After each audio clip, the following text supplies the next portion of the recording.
We start with interpreting the Old and New Testimony, applying it for today, and we reach to Exodus 7. اللهم اشرح لي صدري ويسر لي أمري واحلل عقدة من لساني يفقهوا قولي.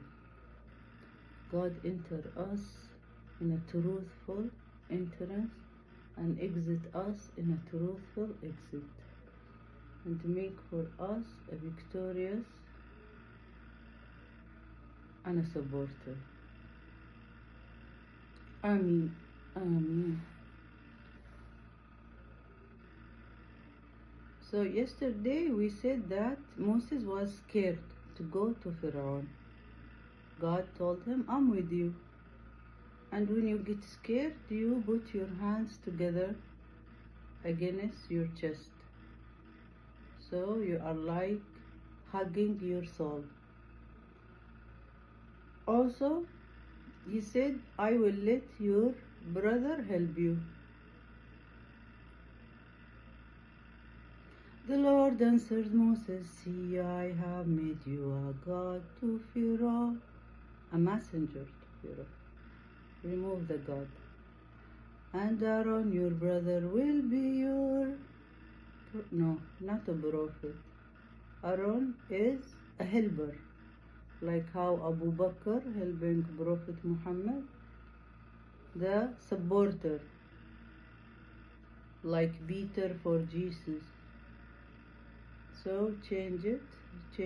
This is from the devil, want you to use wrong words, so God will be angry and deceive the truth. So Moses was a prophet, remove God, and Harun was a helper, the first helper for Moses. You speak all that I command you in turn. Your brother will tell Pharaoh to let the Israeli go out of his land. No.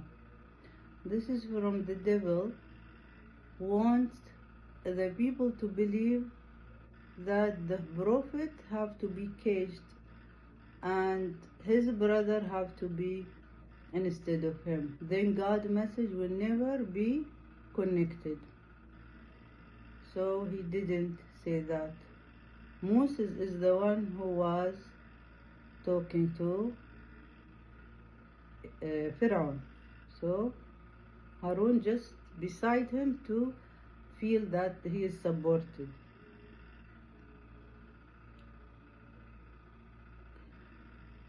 Yet I will make Pharaoh so headstrong that despite the many signs and wonders that I work in the land of Egypt. No, it's a free will. Also number 3 is wrong. It's a free will. God didn't make his heart stone. Actually, Pharaoh's heart and spirit was by his choice stoned. That's why God didn't guide him. So distinguish between your choice and God when he doesn't guide you, because guidance is grace.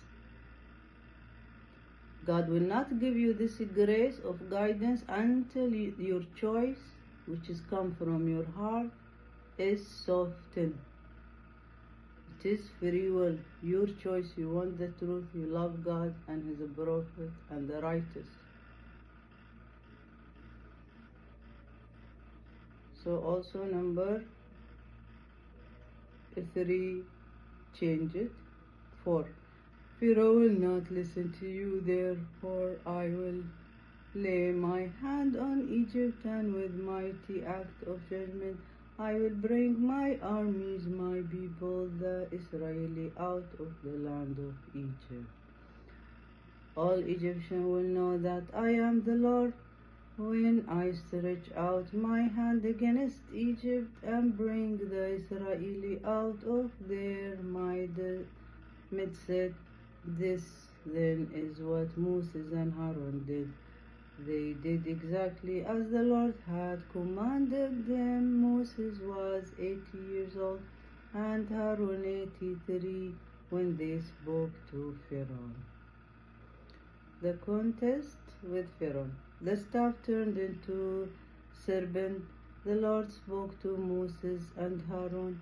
When Pharaoh demands of you, produce a sign or wonder, you will say to Aaron, take your staff and throw it down before Pharaoh. No, God didn't ask Aaron. He asked Moses. This is again the devil put it to confuse you, to make you rely on the brothers or anybody else but not the prophet. Then God is not the one on control. The devil will control whoever, not the prophet. So correct it also. So Moses is the one who threw his robe. Then Moses and Aaron went to Pharaoh and did what the Lord commanded, which is Moses is the one who threw the stick. Pharaoh in turn summoned the wise men and the sorcerer, and they also, the magician of Egypt, did the same thing by their magic arts. So he felt like, okay, I have magician, maybe Moses is magician, I'll call my magician. And he called his magician. Each one threw down his staff, and they turned into serpents, but changed in 12, not Aaron, Moses. Moses' staff swallowed their staffs. Pharaoh, however, hardened his heart and would not listen to them, just as the Lord, as a choice. It's not about your heart, have nothing to do with God force you for it. It's your choice. So remove it from 13 that the Lord is the one who make the choice of Pharaoh. This is to let you rely on your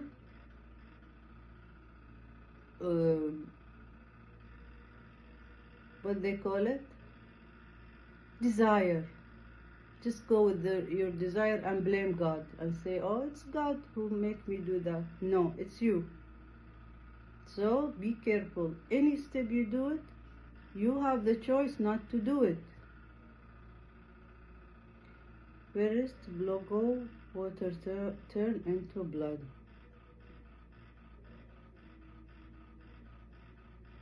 Then the Lord said to Moses, Pharaoh is obstinate and refusing to let the people go. In the morning, just when he sets out for the water, go to Pharaoh and present yourself by the bank of the Nile, holding in your hand the staff that turned into a snake. Say to him, the Lord, the God of the Hebrews, sent me to you with the message, let my people go to serve me in the wilderness. But as yet you have not listened. Thus say the Lord, this is how you will know that I am the Lord. With the staff here in my hand, I will strike the water in the Nile, and it will be changed into blood. The fish in the Nile will die, and the Nile itself will stink, so that the Egyptian will be unable to drink water from the Nile. The Lord then spoke to Moses, speak to Aaron, take your staff and stretch out your hand over the water of Egypt, its stream, its canals, its bounds, and all its supplies of water, that they may become blood. There will be blood throughout the land of Egypt, even in the wooden bowls and stone jars.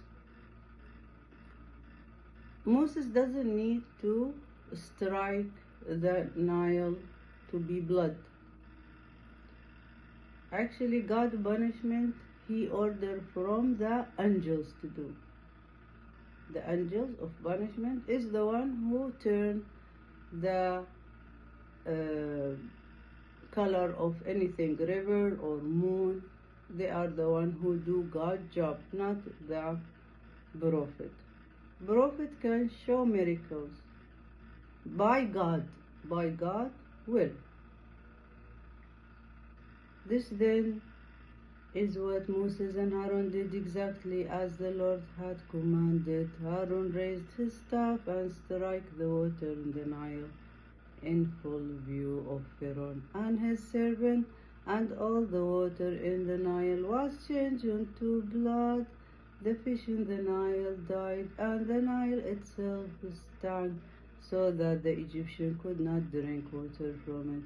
There was blood throughout the land of Egypt, but the Egyptian magician did the same by their magic arts. So Pharaoh hardened his heart and would not listen to them, just as the Lord had said. Pharaoh turned away and went into his house with no concern even for this. All the Egyptians had to dig round about the Nile for drinking water, since they could not drink any water from the Nile. Second plague, the frogs. 7 days passed after the Lord had struck the Nile. Then the Lord said to Moses, "Go to Pharaoh and tell him, thus says the Lord, let my people go to serve me. If you refuse to let them go, then I will send plague of frogs over all your territory. The Nile will teem with the frog. They will come up and enter into your place and into your bedroom and into your bed, into the houses of your servant too, and among your people, even into your oven and your kneading bowls. The frog will come up over you and your people and all your servants." So again, the frog was sent by God. It has nothing to do with Moses and Harun. Moses and Harun will pray only, and then God will send angel to send the frog and change the color